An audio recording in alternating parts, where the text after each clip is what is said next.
Hello, photo students.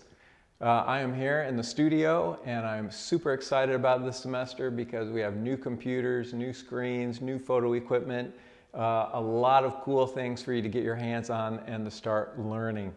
So I thought I would go over just a few things that we did this week. It's the beginning of the semester and we're just now getting started, but even in the couple of classes that we've had already, even though it's the basics, it just makes me really excited seeing what the students are doing. So I just wanted to show you here, we are keeping it simple at the beginning, and I'm having all the students shoot in automatic. Now, why would I have students shoot in automatic for a photo class? That is something in later classes, you take college classes, they say never shoot in automatic. Well, what I want you to focus on right now, let the camera do all the thinking for you, but the camera can't set up composition, it can't see lighting, and so I want the students just to focus on composing their shot and seeing how it affects the shot when they change position, when they're shooting into the light, when they're having the light come from the side, when they're having the light come from the front.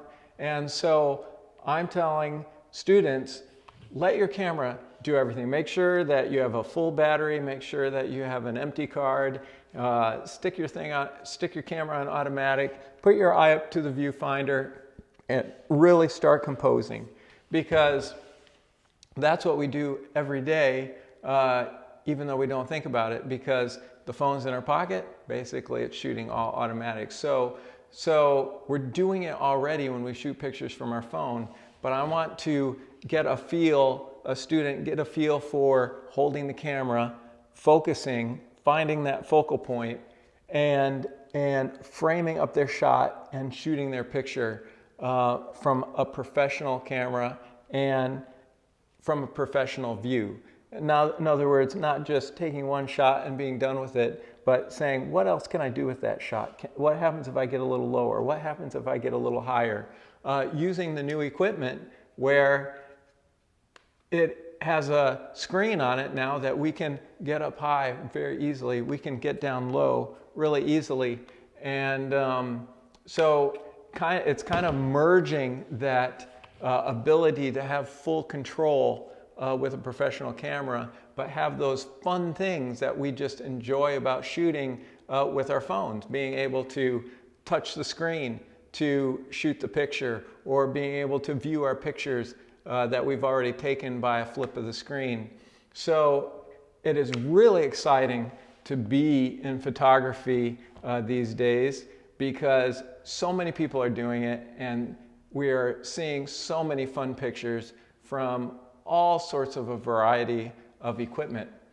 So I'm just going to quickly show you here, after we go out and we shoot for the day, first shooting automatic, but then we'll be shooting in like aperture priority and seeing how that affects our pictures and how we have control then of our aperture, shooting in shutter priority and seeing how that affects our pictures and how the advantage of having control over that. But once we get back into the classroom, we'll be taking the cards from our cameras and instantly seeing them on the screen and in large format, and being able to then process and edit our photos from there. So we put our chips into the computer, and then we can bring them right here up on the screen. And I'm using Bridge. A lot of photographers out there use Lightroom. I like Bridge because it doesn't clutter up the memory of my computer. It just makes one little simple file when I edit a photo. And teaching the students how to quickly go through their photos, eliminate the ones they don't want, start putting denotations, stars on the ones they do, and then once they find that photo, being able to open it up in Camera Raw and start processing their image. And it's one thing to see it in real life. It's another thing to see it through your camera. It's another thing to see it on the back of your camera on the screen, but then to really start to see it really big in front of you, and then eventually we're going to pick our favorites and print some of those out, and that gets really exciting.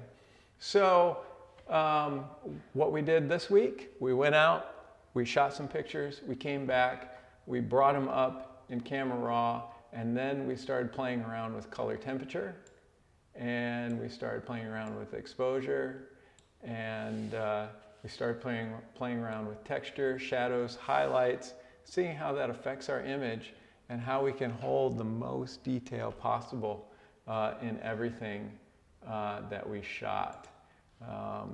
The student here, she actually had her vehicle in class, and so she was doing different types of shots with her vehicle and playing around and doing different crops and seeing how she could be creative with the car that she drives.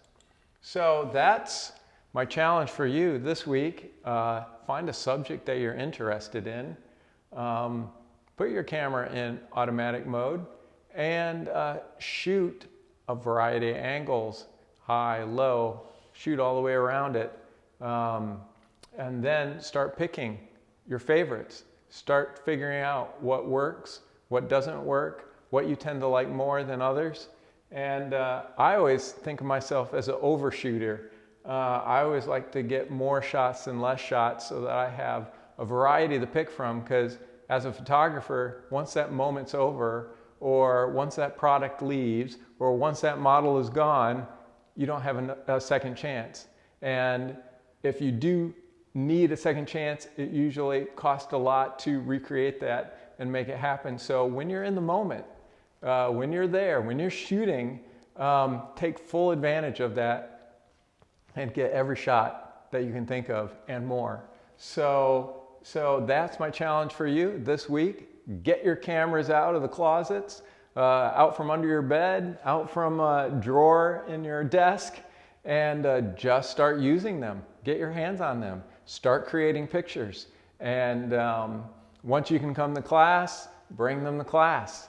And we'll take a look at them and enjoy them all together.